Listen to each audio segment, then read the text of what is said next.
Hey guys, and welcome to this video. Today I want to find the value of this expression 6 minus 6 multiplication times parenthesis 7 minus 1.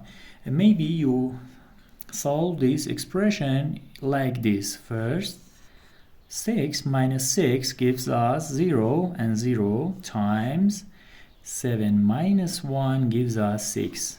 And 0 times 6 gives us 0. But this answer is not correct.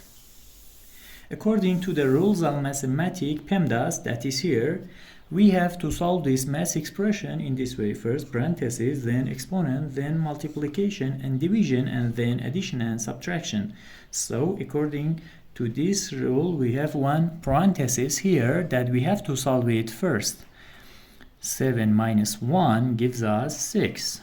And now let's rewrite the expression. 6 minus 6. And we have a multiplication here and the 6.